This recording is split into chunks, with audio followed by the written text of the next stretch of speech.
The forces of darkness are marching against us, like storm winds against a lantern.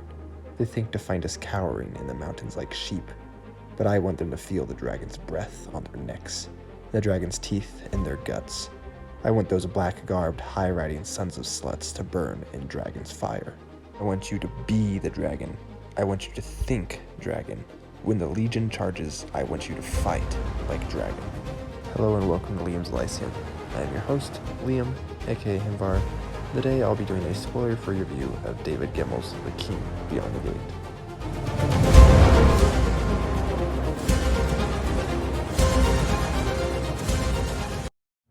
King Beyond the Gate is the second Drenai book ever released by David Gemmell. While the order for the series does not really matter, I would recommend reading Legend, or if you manage to find an original US copy, Against the Horde, first.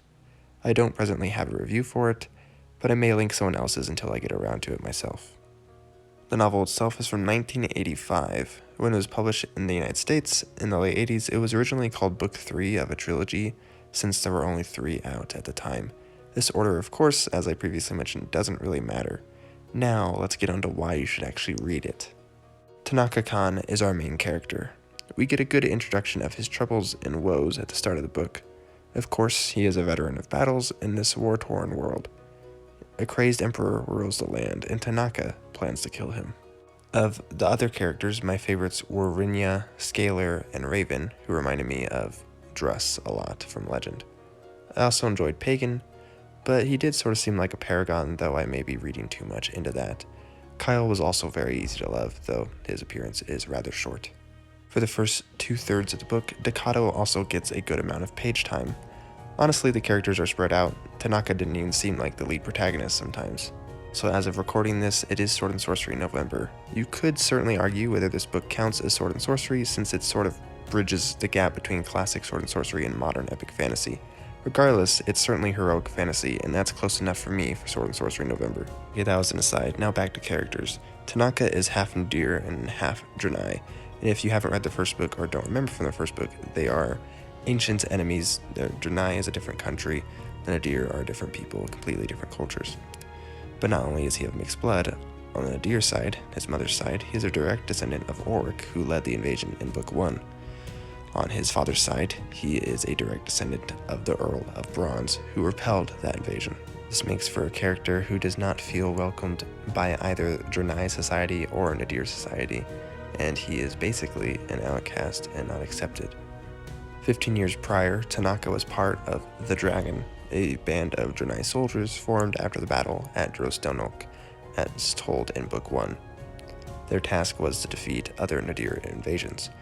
For some reason, though, the Dragon was disbanded.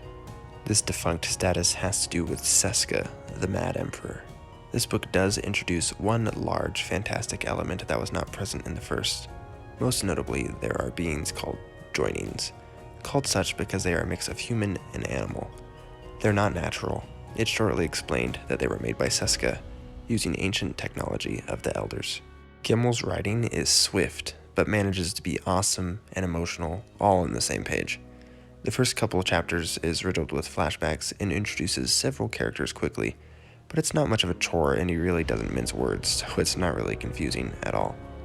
One complaint you may have if you're coming from hefty, epic fantasy books is that Gemmell's writing is rather short. His books are not very long. His dialogue doesn't really contain any exposition, it's just dialogue, and it's what is absolutely necessary to explain what is happening. His romance is swift and hot, and not quite unbelievable. Admittedly, I did like the coupling in Book 1 better. I thought it felt more natural. But his speeches, my, they are something else. They are primal and human, and I couldn't help but get chills with the candor in the heart. The story has our characters dealing with death and faith, belonging, being past your prime, what even love is, honestly, and it teaches good lessons on all of these. Also, like the first book, the fight is almost completely hopeless. Be prepared for characters to die, and be prepared for them to die well.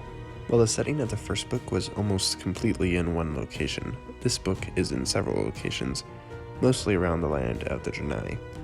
The story is fast-paced throughout, but I thought it got the most interesting about 2/3 of the way in, when Scalar and Tanaka really start to shine and come more into their characters.